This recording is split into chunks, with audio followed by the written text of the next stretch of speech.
Very good morning to all of you. Well, कल हमने काफी सारी चीजें पढ़ी थी, उसी कड़ी में अब हम लोग आगे बढ़ने जा रहे हैं। अगला क्वेश्चन है हम लोग के सामने, define dielectrics and dielectric constant of the medium. Clear? चलिए देखते हैं। तो डाइलेक्ट्रिक्स की अगर हम बात करें तो डाइलेक्ट्रिक सब्सटेंस जो होते हैं वो इंसुलेटर्स की तरह होते हैं। हमने पढ़ा है इंसुलेटर्स वो सब्सटेंस होते हैं जिनके अंदर से करंट पास नहीं होता है, इलेक्ट्रिसिटी पास नहीं होती। In the same way dielectric substance वो सब्सटेंस होते हैं जिनके अंदर से इलेक्ट्रिसिटी पास नहीं होती है, but they shows the electric effect. Clear? अब ये अच्छी रामायण आ गई, इलेक्ट्रिसिटी पास नहीं होती, दे शोज द इलेक्ट्रिक इफेक्ट। बड़ी अजीब सी बात लग रही है, यस और नो? चित्तऊ में ही पट्टऊ में ही। क्लियर? Mind it. तो मैंने बोला डाइलेक्ट्रिक सब्सटेंस वो सब्सटेंस होते हैं जिनके अंदर से इलेक्ट्रिसिटी पास नहीं होती है, but they shows the electric effect. Shows the electric effect का फिर मतलब क्या है? अगर इलेक्ट्रिसिटी पास नहीं होती तो फिर शोज द इलेक्ट्रिक इफेक्ट्स का मतलब क्या है? तो इसको ऐसे समझते हैं। आप बताओ, प्लास्टिक प्लास्टिक इलेक्ट्रिसिटी पास हो जाती है? नहीं होती ना। लेकिन याद करो, जब मैंने चैप्टर 1 पढ़ाना शुरू किया था, पहले दिन ही एक कंगा लिया था, चांद पे घिसा था, और चांद के कागज के छोटे छोटे टुकड़े उठा ले नहीं उठा ले। अब वो कागज के छोटे छोटे पीसेस को उठा रहा है, इसका मतलब उस पर चार्ज है तभी तो उठा रहा है, तो वो उस इलेक्ट्रिक इफेक्ट को शो तो कर रहा है, लेकिन उसके अंदर से इलेक्ट्रिसिटी पास नहीं होती। Got my point everyone? Clear है? तो किसी ने पूछा डाइलेक्ट्रिक्स क्या होते हैं, तो डाइलेक्ट्रिक वो सब्सटेंस होते हैं जिनके अंदर से इलेक्ट्रिसिटी पास नहीं होती, but they shows the electric effect. Got my point everyone? Clear? इसके एग्जांपल क्या हो गए? प्लास्टिक है, वैक्स है, पेपर है। These are the example of dielectric substance. I hope you understand guys. Scene clear है? इसके बाद बात आती है dielectric constant of the medium. ये डेफिनेशन भी समझ लें आप, dielectric constant of the medium क्या होता है। इससे पहले कि मैं dielectric constant of the medium बताऊं, मैंने आपको कूलम्ब्स लॉ पढ़ाया था चैप्टर 1 में। चैप्टर 1 में जब मैंने कूलम्ब्स लॉ बताया था तो आपने इक्वेशन नंबर 1 बनाई थी, F proportional to Q1 Q2। Equation 2 बनाई थी, F प्रोपोर्शनल टू 1/r²। दोनों को कंबाइन किया था तो आपने ऐसे लिखा था, अगर आपको याद हो तो, F proportional to Q1 Q2/r²। फिर आपने प्रोपोर्शनल का साइन हटाया था, तो अगर आपको याद हो तो आपने ये लिखा था 1/4πε Q1 Q2/r²। फिर मैंने आपको बताया था एप्सिलॉन का भी एक फॉर्मूला होता है, that is epsilon is equal to epsilon naught k। बताया था आपको, और मैंने बोला भी था ये फॉर्मूला भी आप लोग याद रखना, भविष्य में काम आएगा आपको। और आपने लिख दिया था यहाँ पर एप्सिलॉन की जगह एप्सिलॉन नॉट k, और ये हमारा फॉर्मूला आ गया था कूलम्ब्स लॉ का। याद है आपको? तो मैं इसी फॉर्मूले की आज बात कर रहा हूं, राइट? के dielectric constant of the medium है। एप्सिलॉन नॉट को नीचे ले आऊंगा तो k बराबर हमारा क्या हो जाएगा? Epsilon upon epsilon not. I hope you understand guys. Clear है? और वहां पर मैंने बताया था एप्सिलॉन को बोलते हैं एब्सोल्यूट परमिटिविटी, एप्सिलॉन नॉट को परमिटिविटी इन फ्री स्पेस। किसी ने पूछा dielectric constant of the medium क्या होता है, तो हम उसे बोलेंगे the ratio of absolute permittivity to the permittivity in free space is called dielectric constant of the medium. Again I repeat, the ratio of absolute permittivity to the permittivity in free space is called dielectric constant of the medium. Clear है? कल को थोड़ा सा आप लोग और detail में जाएंगे, कॉम्पिटिटिव एग्जाम वगैरह की तैयारी करेंगे, तो मैं आपको बता दूं k को dielectric constant of the medium भी बोलते हैं, या कुछ लोग k को ऐसे भी डिनोट करते हैं, एप्सिलॉन r। एप्सिलॉन r को बोलते हैं रिलेटिव परमिटिविटी। क्या बोलते हैं? रिलेटिव परमिटिविटी या dielectric constant of the medium एक ही बात है। सीन क्लियर है? इतना पढ़ लो, फिर आगे की बात करूंगा।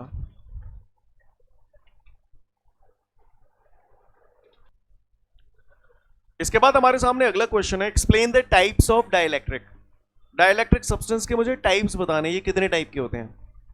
तो टाइप तो मैं आपको 10 मिनट बाद बताऊंगा, पहले आपसे बहुत सारी छोटी छोटी चीजें जानना चाहता हूं। अगर वो क्लियर होंगी तो टाइप्स ऑफ डाइलेक्ट्रिक्स आप आगे की पूरी कहानी आप बहुत स्मूथली समझ जाएंगे। तैयार है? चलो जरा फटाफट बताते जाओ।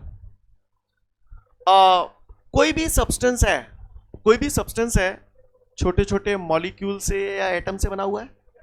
Atom is always electrically neutral. बोले भैया मैंने कोई सब्सटेंस बनाया तो इसके अंदर छोटे छोटे एटम या मॉलिक्यूल होंगे, तो ये मैंने छोटे छोटे मॉलिक्यूल बना दिए। क्या बना दिए बच्चों? मॉलिक्यूल बना दिए। मॉलिक्यूल या एटम हमेशा इलेक्ट्रिकली न्यूट्रल होते हैं। इलेक्ट्रिकली न्यूट्रल बोले तो जितने पॉजिटिव उतने ही नेगेटिव, सब में पॉजिटिव और नेगेटिव होंगे। तो ये मैंने ऐसे बढ़िया positive negative positive negative positive negative positive negative. आपको बात समझ में आ रही है? क्लियर है? ठीक है, अच्छी बात है, ये भी आप समझते हो। और सुनो, ये बताओ ये मैंने क्या बनाया है? इलेक्ट्रिक डायपोल बनाया, इलेक्ट्रिक डायपोल बनाया, इलेक्ट्रिक डायपोल बनाया मैंने, इलेक्ट्रिक डायपोल बनाया। इनके बीच का डिस्टेंस कैसे डिनोट करते थे? डायपोल मूवमेंट का फॉर्मूला बता दो। Q इंटू 2L, यस और नो? ये डायपोल है, इसको मॉलिक्यूलर डायपोल बोल सकता हूं। ये छोटे छोटे मॉलिक्यूलर डायपोल्स हैं, है नहीं है? क्या है? हाँ। अच्छा एक बात बताओ, ये चार्ज और ये चार्ज, इनके बीच में कुछ सेपरेशन है? और डायपोल मूवमेंट निकालना है तो ये फॉर्मूला लगा देंगे, लगा देंगे नहीं लगा देंगे? लगा देंगे, वेरी गुड। अच्छा और सुनो, मुझे एक बात बताओ, क्या ये दोनों चार्ज कोइंसाइड कर रहे हैं? मैं समझ गो, कोइंसाइड को मतलब ही ना पता हो, समझ गो, मैं समझ गो। ये एक पॉइंट है, ये एक पॉइंट है, क्या ये दोनों पॉइंट कोइंसाइड कर रहे हैं? कोइंसाइड का मतलब एक के ऊपर एक है ना? नहीं ना। अच्छा एक पॉइंट ये है, दूसरा पॉइंट जे के ऊपर डटा हुआ है, जो कोइंसाइड कर रहे हैं। साची कह देता हूं, ये चार्ज और ये चार्ज कोइंसाइड कर रहे हैं क्या? नहीं कर रहे। अच्छा अगर मान के चलो ये चार्ज या चार्ज पे कोइंसाइड करे तो बताओ 2L की वैल्यू कितनी हो जाएगी? और जो 2L 0 है जागो तो P यानी का 0, डायपोल मूवमेंट 0 है जागो। डायपोल मूवमेंट 0 तब होगा जब ये दो आपस में कोइंसाइड करेंगे। जो बोला पल्ले पड़ा, सीन क्लियर है? अगर नेगेटिव चार्ज और पॉजिटिव चार्ज कोइंसाइड करें तो डायपोल मूवमेंट 0 होगा, अगर कोइंसाइड ना करें तो डायपोल मूवमेंट 0 नहीं होगा। जो बोल रहा हूं आप लोगों को पल्ले पड़ रहा है? सबको बात समझ में आ रही है? राइटिंग पैड है किसी के पास? राइटिंग पैड, रजिस्टर वगैरह कुछ भी दे दो। तो जो बोला समझ में आया? अगर नेगेटिव चार्ज और पॉजिटिव चार्ज कोइंसाइड कर रहे हैं तो डायपोल मूवमेंट, अबे बोलेंगे ही नहीं कछु, 0 है ना? और कोइंसाइड ना कर रहे तो 0 ना आने। क्लियर है? अच्छी बात है। ये देख रहे हो आप? हाँ, मैं चाहता हूं कि आप इसे अपनी फिंगर पे टिकाएं, तो फिंगर यहां टच करूं तो सेंटर पे, यानी सेंटर पे इसका पूरा मास कंसंट्रेटेड है। इस पॉइंट को हम लोग बोलते हैं सेंटर ऑफ मास।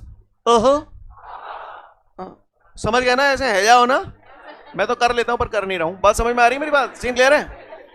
तो ये पॉइंट वो है जहां पर इसका पूरा मास कंसंट्रेटेड है। इसी तरीके से किसी भी मॉलिक्यूल के अंदर, किसी भी एटम के अंदर दुनिया भर के पॉजिटिव और दुनिया भर के नेगेटिव होते हैं, और हर पॉजिटिव का अपना एक सेंटर होता है, हर नेगेटिव चार्ज का अपना एक सेंटर होता है। क्लियर है? अच्छी बात है, ये भी मैंने बोला, आपको समझ में आ गई। एक बात और बताऊं, ये डायपोल मूवमेंट की डायरेक्शन कहां से कहां की तरफ होती है? याद रखना, भूल मत जाना। डायपोल मूवमेंट डायरेक्शन कहां से कहां की तरफ होती है? कुत्ता जनते जहां जा रहा हो 5 मीटर, ठीक है, फिर यहां से यहां जा रहा है 10 मीटर, फिर यहां से यहां जा रहा है 5 मीटर, फिर यहां से यहां जा रहा है 10 metre. You tell me what is the displacement of the कुत्ता? कौन सा करो 0, कौन सा करो 0, कौन सा करो 0? सही है, सही है, सही है। क्यों 0? क्योंकि कुत्ता जहां से शुरू हुआ भाई, हाँ आ गया, क्लियर, खत्म नहीं हुआ। बात समझ में आ रही है? स्टार्टिंग पॉइंट भी यही है, एंड पॉइंट भी यही है ना? इस वजह से यहां डिस्प्लेसमेंट 0 हो गया। डिस्प्लेसमेंट गया तेल लेने, अलग अंदाज में बात करते हैं। डिस्प्लेसमेंट कैसी क्वांटिटी है? वेक्टर क्वांटिटी है। कोई भी अगर वेक्टर क्वांटिटी है और वेक्टर क्वांटिटी के लिए पिक्चर ऐसी बन रही है, क्लोज्ड चेन बन रही है, क्लोज्ड लूप बन रहा है, तो ऐसी सिचुएशन में उसकी वैल्यू कितनी होगी? 0। डिस्प्लेसमेंट वेक्टर क्वांटिटी है, जहां से शुरू हुए वहीं आगे खत्म हो गए, तो इसका मतलब इसकी वैल्यू कितनी होगी? आओ इधर आओ, इधर आओ। डायपोल मूवमेंट की डायरेक्शन कहां से कहां की तरफ होती है? तो ये नेगेटिव है, ये पॉजिटिव है, तो जहां मैं इस डायपोल के अंदर डायपोल मूवमेंट की डायरेक्शन ऐसे होगी। चलो जाके अंदर, जाके अंदर और जाके अंदर। सही बोल रहा हूं? नेट डायपोल मूवमेंट कितना हो गया? अच्छा, अगर जा अकेले को देखेंगे तो 0 ना आने, जा अकेले को 0 ना आने, नेट पूछेंगे तो हाँ, समझ गए? पक्का? गांव वालों, ओ गांव वालों, ये कहा है? ये इलेक्ट्रिक फील्ड है, ये इलेक्ट्रिक फील्ड है। और कहा है? हाँ यूनिफॉर्म, अच्छा यूनिफॉर्म इलेक्ट्रिक फील्ड है, ठीक है। इतने अच्छे बच्चे हैं, कसम से मैं कहा करूं इन बच्चों को। कहा है ये? ठीक है, पूरी बात बताते हैं हमेशा।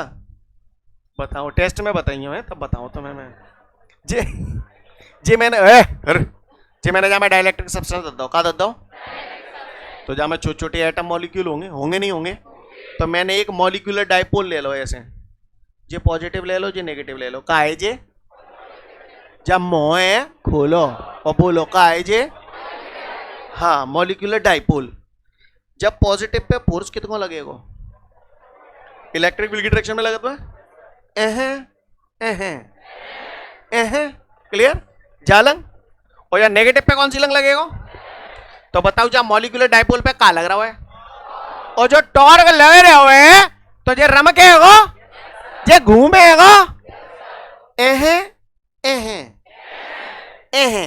तो जे जागो टिंग, बोलो भैया, बोलो भैया, है जागो नहीं है जागो, काय की वजह ते है रहो है, हाँ टॉर्क काय की वजह ते लग रहा है, फोर्स के, फोर्स काय की वजह ते लग रहा है, इलेक्ट्रिक फील्ड की वजह से, है ना, समझ गए। जो बोल रहा हूं आपको पल्ले पड़ रहा है, सोच लो, चलो फिर आगे, तो अभी सुनो, चुन चुन के पूछूंगा और फोड़ूंगा। मुझसे पूछा जाए, खत्म कहानी है, कुछ बचा नहीं, चैप्टर एंड है। किसी ने मुझसे पूछा कि डाइलेक्ट्रिक्स कितने टाइप के होते हैं, तो हम उसे बोलेंगे लल्ला डाइलेक्ट्रिक्स दो टाइप के होते हैं, एक होते हैं पोलर डाइलेक्ट्रिक्स, एक होते हैं नॉन पोलर डाइलेक्ट्रिक्स। बोलो बबुआ, डाइलेक्ट्रिक कितने टाइप के होते हैं, कौन कौन से, हाँ ऐसे सुर में बोले पोलर एंड नॉन पोलर, बोलो भैया, अच्छी बात है। पोलर डाइलेक्ट्रिक्स के एग्जाम्पल होते हैं H2O, NH3 etcetera. Non polar dielectrics के एग्जाम्पल है हाइड्रोजन, नाइट्रोजन एटसेट्रा। अब होते क्या है ये समझने की कोशिश करते हैं। पोलर डाइलेक्ट्रिक्स, तो ज्यादा सोचो ही मत, मूड में पीर होती है ना, हाँ तो मत सोचो। पोलर डाइलेक्ट्रिक्स सब्सटेंस है, का है, तो बढ़िया मैंने कचा कच सब्सटेंस बना दिया, एक जी बना दो। ऐसे नॉन पोलर डाइलेक्ट्रिक्स कहाँ है, सब्सटेंस है और कहा हो, बना दो, कुछ गलत कर दी। कोई भी सब्सटेंस काहे से मिलकर बना होगा, छोटे छोटे एटम, छोटे छोटे मॉलिक्यूल, बोले भैया, तो जे मैंने जहां में छोटे छोटे मॉलिक्यूल बना दे, छोटे छोटे मॉलिक्यूल, नहीं है बात समझ में, positive negative, positive negative, positive negative, हाँ और कर रहा हूं, positive negative, positive negative, positive negative, positive negative, बस है। जे चौकूटो सो है, जे ट्रायंगुलर सो है, बोलो कोई भी शेप हो सकता है, इसमें खास बात है कुछ। हालांकि मैं आपको चैप्टर 5 में मॉलिक्यूलर थ्योरी ऑफ मैग्नेटिज्म पढ़ाऊंगा, उसका कनेक्शन है इससे, वहां पर बहुत डिटेल में पढ़ेंगे हम लोग। फिलहाल इधर देखो, कर लिया पापिन ने, नेगेटिव पॉजिटिव अट्रैक्ट कर रहे हैं, ये इसके साथ कनेक्टेड है, ये इसके साथ कनेक्टेड है, ये इसके साथ कनेक्टेड है। इधर देखो, negative positive attraction, negative positive attraction, attraction attraction, बोलो भैया, ये चौकूटोस हो या ट्रायंगुलर है, कोई भी शेप हो सकता है, समझना मेरी बात को। आओ इधर दाओ, यहां पर आप नेगेटिव, हर मॉलिक्यूलर डाइपोल के अंदर नेगेटिव का सेंटर और पॉजिटिव का सेंटर कोइंसाइड कर रहे हैं क्या, नहीं कर रहे हैं, इनके बीच में कुछ सेपरेशन है, बोला भैया, तो ये पोलर डाइलेक्ट्रिक्स है। कोई पूछे पोलर डाइलेक्ट्रिक्स क्या होता है, तो वो सब्सटेंस जिनके अंदर सेंटर ऑफ पॉजिटिव चार्ज और centre of negative charge coincide नहीं करते, उन्हें पोलर डाइलेक्ट्रिक्स कहते हैं, और इनका डाइपोल मूवमेंट जीरो नहीं होता, क्योंकि वो कोइंसाइड नहीं कर रहे हैं। आइए non polar dielectrics, non polar dielectrics में मान के चलो ये पॉजिटिव चार्ज है तो भाई के ऊपर नेगेटिव चार्ज है, ये पॉजिटिव चार्ज है तो भाई के ऊपर नेगेटिव चार्ज है, तो ऐसे को हम क्या बोलते हैं, नॉन पोलर डाइलेक्ट्रिक्स। और नॉन पोलर डाइलेक्ट्रिक्स का डाइपोल मूवमेंट कितना होगा, क्यों होगा जीरो, कोइंसाइड कर रहे ताते, समझ में आती। सुनो, किसी ने पूछा डाइलेक्ट्रिक्स कितने टाइप के होते हैं, तो सिंपल सा आंसर लिखना है, डाइलेक्ट्रिक्स दो टाइप के होते हैं। नंबर 1 पोलर डाइलेक्ट्रिक्स, दूसरा non polar dielectrics. Number 1 polar dielectrics. Polar dielectrics वो सब्सटेंस होते हैं जिनमें सेंटर ऑफ पॉजिटिव चार्ज और centre of negative charge coincide नहीं करते हैं, इनका डाइपोल मूवमेंट जीरो नहीं होता है, इन्हें पोलर डाइलेक्ट्रिक्स कहते हैं। इसके एग्जाम्पल है H2O, NH3, right. Non polar dielectrics, non polar dielectrics वो होते हैं जिसमें सेंटर ऑफ पॉजिटिव चार्ज और centre of negative charge coincide करते हैं, और कोइंसाइड करती हैं तो इनका डायपोल मोमेंट जीरो होता है। इनके जो एग्जाम्पल है H2N2, राइट गाइस। मुझे ज़्यादा उम्मीद नहीं है आपसे, बस किस में कोइंसाइड करते हैं किस में कोइंसाइड नहीं करते आपको समझ में आता है, क्लियर है। तो पहले टाइप्स ऑफ डाइलेक्ट्रिक्स पढ़ लें, फिर मैं आपसे आगे की बात करूंगा। इसके बाद आपको एक नोट दिया है, नोट को 2 मिनट के लिए जान दो बाढ़ में, पहले इधर आ जाओ। आप इसका बताओ मुझे डायपोल मोमेंट कितना होता है। इसका जीरो नहीं होता क्योंकि सबका बीच में सेपरेशन है, पर डायपोल मोमेंट की डायरेक्शन कहां से कहां की तरफ होती है। तो देखो negative to positive, negative to positive, और ये नेगेटिव टू पॉजिटिव, तो ये क्या बन गया, क्लोज चेन बन गई। इधर आ जाओ, negative to positive, negative to positive, negative to positive, और ये negative to positive, close chain बन गई। नेट डायपोल मोमेंट कितना है। कहने का तात्पर्य यह है कि चाहे पोलर डाइलेक्ट्रिक्स हो चाहे नॉन पोलर डाइलेक्ट्रिक्स हो, नेट डायपोल मोमेंट जीरो होता है। लेकिन अगर अलग अलग मॉलिक्यूल की यहां पर बात करूं तो जीरो नहीं होता है, और यहां पर अलग अलग मॉलिक्यूल का फर्क समझ में आ रहा है, फर्क समझ में आ रहा है। इसीलिए नोट में लिखा है कि चाहे पोलर डाइलेक्ट्रिक्स हो चाहे नॉन पोलर डाइलेक्ट्रिक्स हो, नेट डायपोल मोमेंट हमेशा जीरो होता है। बात समझ में आई सभी को। पढ़ लो नोट, फिर आगे बढ़ूंगा।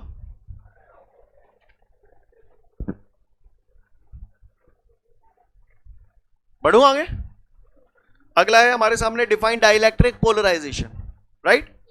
देख लो फटाफट, 1 मिनट का क्वेश्चन है। आओ, डाइलेक्ट्रिक पोलराइजेशन, जो कौन सा डाइलेक्ट्रिक है, तो जो कौन सा हो जहां में ये छोटे छोटे कहां है, हाँ मॉलिक्यूलर डाइपोल, क्या है ये।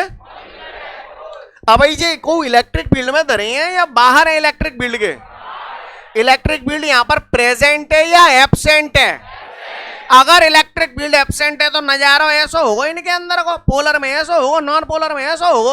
और अगर कहता हूं खुदा ना खास्ता मैं जा इलेक्ट्रिक फील्ड में धरता हूं, और जैसे ही भाई साहब इलेक्ट्रिक फील्ड में धर देंगे तो जैसे जावा ये ले ली, तो ये मॉलिक्यूलर डाइपोल है, पॉजिटिव पे फोर्स कितना लगेगा, इतको, नेगेटिव पे फोर्स कितना लगेगा, इतको। तो इस पे ये क्या लग रहा है, टॉर्क लग रहा है, तो ये क्या करेगा, घूम के जो है जाओ, बोलो भैया घूम के जो है जाओ, तो इनको जो नजारा होगा वो ऐसा है जाओ। मैं अलग से बना रहा हूं, ये मैंने इसके अंदर पोलर डाइलेक्ट्रिक सब्सटेंस रख दिया, और जैसे ही मैं इसे एक्सटर्नल इलेक्ट्रिक फील्ड में रखता हूं तो इन मॉलिक्यूलर इलेक्ट्रिक डाइपोल पर क्या होता है, टॉर्क लगता है, और टॉर्क लगने की वजह से ये इस तरीके से अलाइंड हो जाते हैं।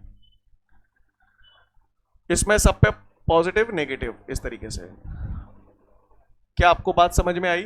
आप मुझे बता सकते हैं सब में मैंने पॉजिटिव इधर और नेगेटिव इधर ही क्यों बनाया है। क्योंकि पॉजिटिव पे इधर की तरफ फोर्स लगता है, नेगेटिव पे इधर के। कहानी समझ में आई। इसी को बोलते हैं डाइलेक्ट्रिक पोलराइजेशन, समझ गए।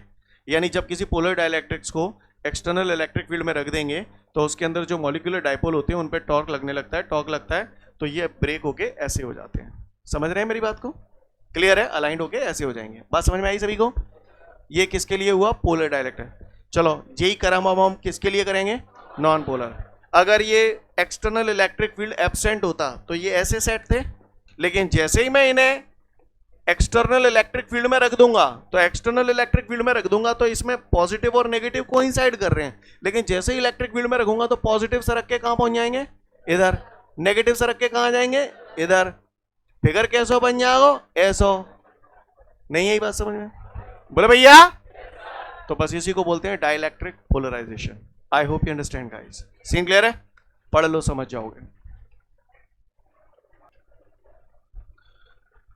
डाइलेक्ट्रिक पोलराइजेशन के बाद हमारे सामने अगला क्वेश्चन है, explain the effect of dielectric medium on the capacity of parallel plate condenser. सारी चीजें गई बाढ़ में जान दो। क्वेश्चन 2 मिनट बाद समझेंगे, पहले इधर आ जाओ। ये भैया पैरेलल प्लेट कंडेंसर है, ऐसे ही बनाता हूं मैं। पैरेलल प्लेट कंडेंसर की कैपेसिटी का फॉर्मूला पढ़ा था बेटा हम लोगों ने, C बराबर K epsilon not E upon D, याद है आपको। फिर मैंने फैक्टर अफेक्टिंग पढ़ाए थे आपको इसके। मैंने पूछा कैपेसिटी कैसे बढ़ाई जा सकती है, पूछता था मैं आपसे, तो आप कहता था sir dielectric constant of the medium बढ़ा दो। K की वैल्यू अगर चेंज हो जाएगी, K की वैल्यू बढ़ जाएगी या मीडियम रख देंगे तो कैपेसिटी बढ़ जाएगी। तो वो कह रहा है ये डाइलेक्ट्रिक मीडियम रख देने से ऐसा क्या हो जाता है कि कैपेसिटी बढ़ जाती है, पूछ रहा है। तो ऐसा क्या हो जाता है वो हमें जानना है। तैयार है जानने के लिए। तो भैया हमें मालूम है पैरेलल प्लेट कंडेंसर है, यहां से चार्ज देते हैं तो इस प्लेट पे पॉजिटिव चार्ज आ जाता है, इस पे नेगेटिव चार्ज आ जाता है, राइट गाइस। अब इस प्लेट को नाम दे दिया ए, इस प्लेट को नाम दे दिया बी।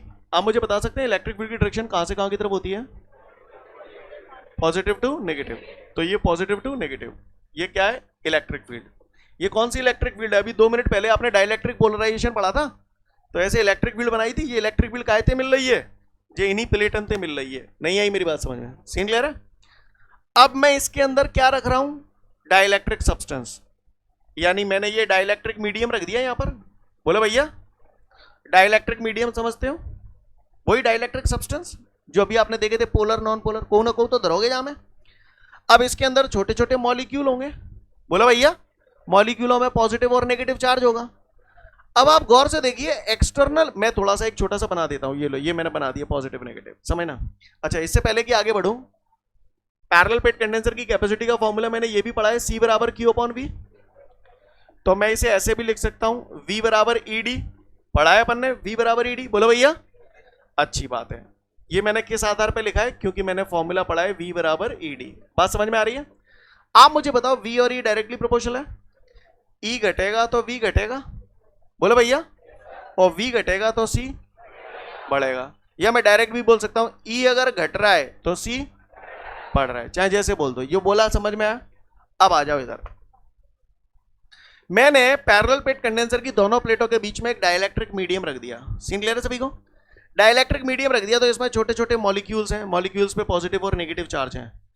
अब यहां पर आप 2 तरीके से लैंग्वेज बना के लिख सकते हो। पहली, दोनों तरीके से बता रहा हूं, इलेक्ट्रिक फील्ड की डायरेक्शन ऐसे है ना?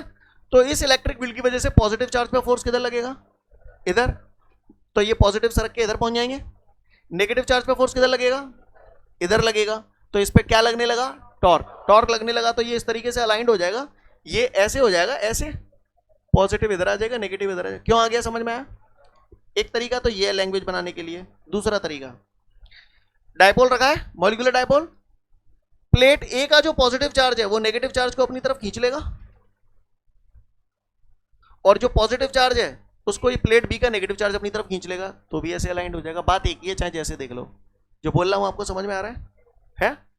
एक बात बताओ, ये डाइलेक्ट्रिक सब्सटेंस है, इसके अंदर छोटे छोटे मॉलिक्यूलर डायपोल थे, जब इस पर टॉर्क लगा तो ये अलाइंड हो गए। इसी को ही तो आप डाइलेक्ट्रिक पोलराइजेशन बोल रहे थे अभी। बोलो भैया, यानी कुल मिला के मेरा कहने का तात्पर्य ये है कि भैया जैसे ही मैं डाइलेक्ट्रिक सब्सटेंस यहां रखूंगा इस एक्सटर्नल इलेक्ट्रिक फील्ड के अंदर, तो इसके अंदर दुनिया भर के पॉजिटिव और नेगेटिव चार्ज होंगे। तो प्लेट ए का जो पॉजिटिव चार्ज है वो नेगेटिव चार्जेस को अपनी तरफ खींच लेगा।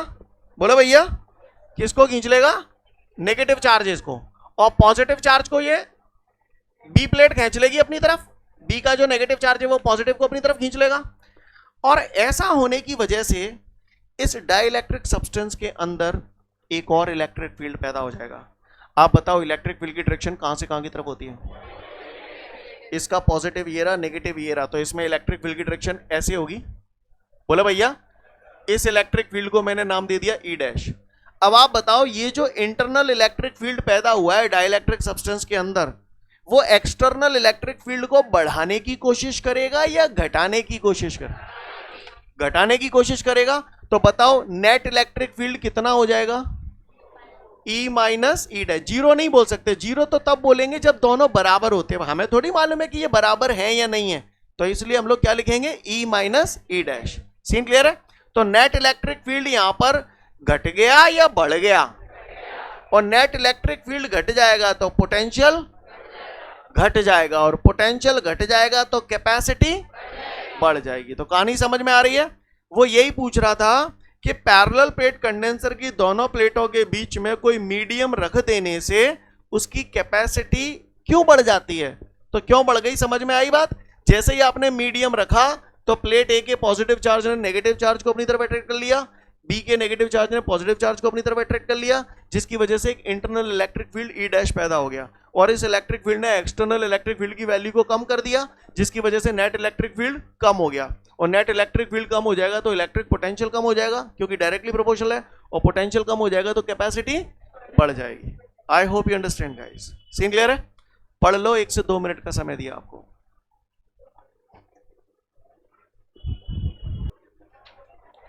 आगे बढ़ते हैं। इसके बाद हमारे को एक नोट दिया गया है। वो नोट बोर्ड आपको याद करने की कोई जरूरत नहीं है, पर समझ में आना चाहिए, क्योंकि इससे बहुत सारे सवाल हमारे बनेंगे। ध्यान से सुनना। सबसे पहले आज मैं आपको एक ऐसा मेथड बताने जा रहा हूं जिससे दुनिया भर की जगहों पे आप इस टाइप के फॉर्मूला बना सकते हैं, राइट? हर जगह कर सकते हैं। जैसे एक एग्जांपल मैंने उठा लिया, capacity of parallel plate condenser का फॉर्मूला होता है C बराबर के epsilon not A upon D। अब मैं चाहूं तो इससे दुनिया भर के फॉर्मूलाज बना सकता हूं। क्लियर? सैकड़ों फॉर्मूले बना सकता हूं, बना रहा हूं, देखें कैसे बनाएंगे। आप लोगों को भी ये प्रैक्टिस करनी है, हर फॉर्मूले पे आप कर सकते हैं। जैसे C और K डायरेक्टली प्रोपोर्शनल मुझे दिख रहे हैं, तो अगर मैंने C को लिख दिया C1 अपॉन C2, तो मैं K को लिखूंगा K1 अपॉन K2। क्लियर? या मान के चलो C को लिख रहा हूं C2 अपॉन C1, तो K को लिखूंगा K2 अपॉन K1। यानी कहने का तात्पर्य यह है कि यहाँ 1 अपॉन 2 आ रहा है तो यहाँ भी 1 अपॉन 2 ही आएगा अगर डायरेक्टली प्रोपोर्शनल है तो, या यहाँ 2 अपॉन 1 है तो यहाँ भी 2 अपॉन 1 ही आएगा अगर डायरेक्टली प्रोपोर्शनल है तो। या मैंने C को लिखा CA एयर में कैपेसिटी, CM मीडियम में कैपेसिटी, तो यहाँ क्या लिखूंगा KA अपॉन KM। बात समझ में आ रही है? क्लियर? ऐसा कर सकते हैं। मान के चलिए मुझे C और A के बीच में फॉर्मूला बनाना है, तो C को मैंने लिखा C1 अपॉन C2, तो A को क्या लिखूंगा A1 अपॉन A2, क्योंकि ये भी डायरेक्टली प्रोपोर्शनल है। क्लियर है? बात समझ में आ रही सभी को? मुझे मान के चलो C और D के बीच में रिलेशन बनाना है, तो C को मैंने लिखा C1 अपॉन C2, तो D को क्या लिखूंगा? हाँ, तो D को उल्टा लिखूंगा D2 अपॉन D1। यानी ये 1 अपॉन 2 है तो ये 2 अपॉन 1। क्यों? क्योंकि इनवर्सली प्रोपोर्शनल है। समझ गए? ये काफी सारे फॉर्मूलाज आपने बनाए, और भी बना सकते हैं। मान के चलो मुझे C, K और A इन तीनों के बीच में रिलेशन बनाना है, तो मैंने लिखा C को C1 अपॉन C2, तो K को क्या लिखूं बताओ? अब A भी लेना है तो A को क्या लिखूं? A1 upon A2। D को क्या लिखूं? D2 upon D1।